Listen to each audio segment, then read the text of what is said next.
बातमी आहे बारामती पोटनिवडणुकीसंदर्भात. बारामतीची पोटनिवडणूक बिनविरोध होऊ देणार नाही असं ओबीसी नेते लक्ष्मण हाके यांनी इशारा दिलाय.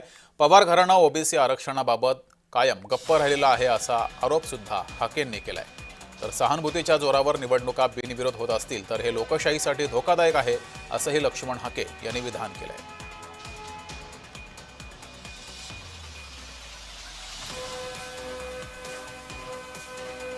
बारामतीचं जे बाय इलेक्शन आहे, पोटनिवडणूक आहे, या पोटनिवडणुकीमध्ये आम्ही बिनविरोध होऊ देणार नाही ही आमची जाहीर भूमिका होती आणि ती आहे. आम्ही लोकशाहीचे समर्थक आहोत, आम्ही संविधान मानणारी माणसं आहोत. अशाच जर सहानुभूतीच्या जोरावरती जर निवडणुका बिनविरोध व्हायला लागल्या तर त्या लोकशाहीला घातक असतील. म्हणून एक आंदोलक म्हणून आम्ही बारामतीची निवडणूक लढण्याचं जाहीर केलं आणि इथून पुढं 2 दिवसामध्ये आम्ही तुम्हाला उमेदवार सुद्धा जाहीर करू. घेऊया आपले प्रतिनिधी नवनाथ बोरकर आपल्यासोबत जोडलेत. नवनाथ, खरं तर अजित पवार यांच्या निधनानंतर ही पोटनिवडणूक बिनविरोध व्हावी असं आवाहन सुद्धा करण्यात आलं होतं आणि तसं वातावरण होतं. मात्र ओबीसी नेते लक्ष्मण हाके यांनी आता इशारा दिलेला आहे की ही पोटनिवडणूक बिनविरोध होणार नाही. त्यामुळे आता ओबीसी समाजाकडून कोण उमेदवार रिंगणामध्ये असू शकतो अशी माहिती आहे?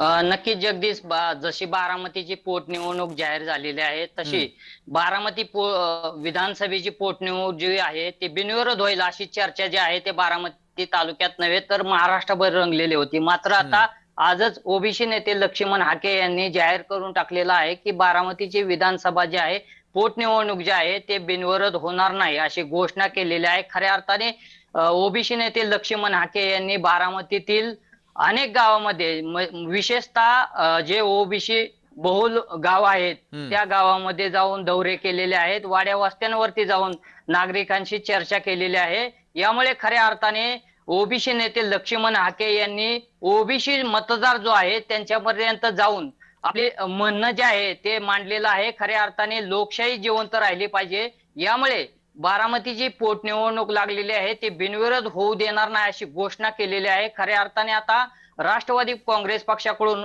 उपमुख्यमंत्री सुनेत्रा पवार ह्या उमेदवार असणार आहेत. तर दुसरीकडं लक्ष्मण हाके यांची चर्चा आहे. मात्र अद्यापही त्यांनी उमेदवार घोषित केलेला नाही. उद्या किंवा परवा ते आपला उमेदवार घोषित करणार आहेत. मात्र आता ओबीसी नेते लक्ष्मण हाके यांनी बारामती तालुक्यातील ओबीसी बहुल गावामध्ये जाऊन आपली मतं जे आहे ते नागरिकांची मते जाणून घेतलेली आहेत. यामुळे मात्र नवनाथ, दुसरीकडे मवियाची काय भूमिका आहे? मवियाच्या गोटात कशी चर्चा सुरू आहे या पोटनिवडणुकी संदर्भात? सध्या मवियामध्ये सुनेत्रा पवार यांना उमेदवारी देऊन पाठिंबा देण्याचं जाहीर केलेलंच आहे. मात्र महाविकास आघाडीचे जे काँग्रेस पक्ष आहे त्यांनी बारामतीची पोटनिवडणूक जी आहे ते आम्ही लढवणार अशी घोषणा त्यांचे प्रदेशाध्यक्ष सपकाळ यांनी केलेली होती. मात्र आता बारामतीमध्ये लक्ष्मण हाके यांनी एंट्री घेतल्यामुळे खऱ्या अर्थाने आता बारामतीची पोटनिवडणूक लक्ष्मण हाकेच लढतील अशी शक्यता जी आहे ती आता बारामतीमध्ये रंगू लागलेली आहे. खऱ्या अर्थाने त्यांनी या ठिकाणी बारामती तालुक्यात स्टँड घेतल्याचं आपल्याला पाहायला मिळत आहे. एकूणच आता कालच 30 एप्रिलला या बारामती पोटनिवडणुकीमध्ये अर्ज भरण्याची प्रक्रिया सुरू झालेली आहे आणि यामध्ये 4 जणांनी आपला उमेदवारी अर्ज देखील दाखल केलेला आहे. आता उद्या किंवा परवा दिवशीच खऱ्या अर्थाने ओबीसी नेते लक्ष्मण हाके स्वतः उमेदवारी अर्ज दाखल करते अशी शक्यता देखील आता वर्तवली जात आहे. जगदीश, ठीक आहे नवनाथ, तुम्ही असेच जोडलेले राहा.